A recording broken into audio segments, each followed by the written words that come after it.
Allons au Palais Léomba où le président de l'Assemblée nationale de la transition a dévisé ce matin avec une délégation du groupement économique francophone et international.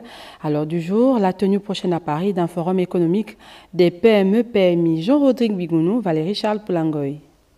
L'audience accordée par le président de l'Assemblée nationale de transition, Jean-François Ndongou, à cette délégation du GFI, le groupement économique francophone et international, conduite par la conseillère du commerce extérieur de la France, s'inscrit dans la continuité du Forum économique Gabon-France initié en mai dernier à Paris par le président de la République, chef de l'État, le général de brigade Brice Clotaire Oligui Nguema, avec l'appui du MEDEF international et l'ANPI, l'Agence nationale de promotion des investissements privés.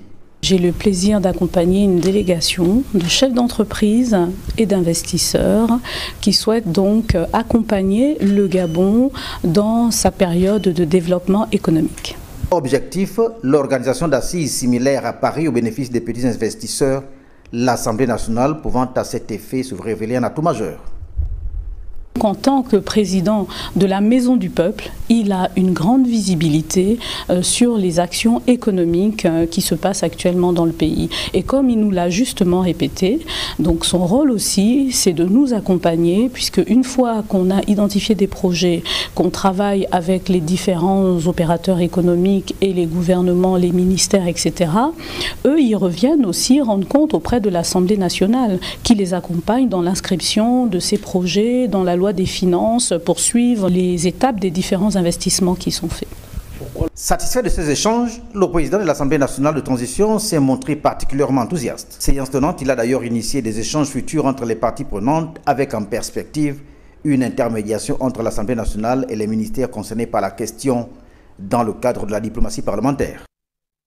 Au Palais Omar Bongo, le président du Sénat de la transition, Paulette Missambo, présidait, elle, la réunion du bureau et la conférence des présidents.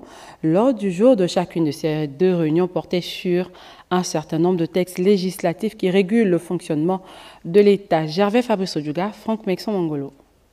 Il s'agit là des deux premières réunions statutaires de la première session ordinaire de l'année 2025. Présidée par la présidente du Sénat de la transition, Paulette Missambo, ces réunions ont posé les bases du chronogramme de travail pour cette session de loi. Ces réunions avaient pour objet de préparer les travaux à venir.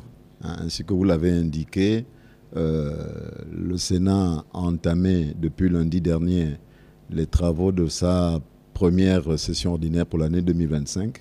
Il faut donc organiser le cours de ces travaux en faisant le point des textes qui sont en suspens et en donnant aux commissions générales du Sénat les orientations qu'il faut pour entamer l'examen de ces textes, de telle sorte qu'à la fin de la session, on ait adopté le maximum des textes qui nous sont parvenus. À l'ordre du jour de ces deux réunions statutaires, plusieurs projets de loi qui régulent le fonctionnement normal de l'État. Les textes que nous examinons au cours de cette session n'ont pas un lien direct avec les élections présidentielles, avec l'élection présidentielle. Ici, il s'agit d'examiner, d'adopter les textes qui permettent le fonctionnement normal de l'État. Comme l'exige le règlement intérieur du Sénat, la conférence des présidents a été rehaussée par la présence de Muriel Mukwe, épouse Mita, ministre de la Réforme des institutions.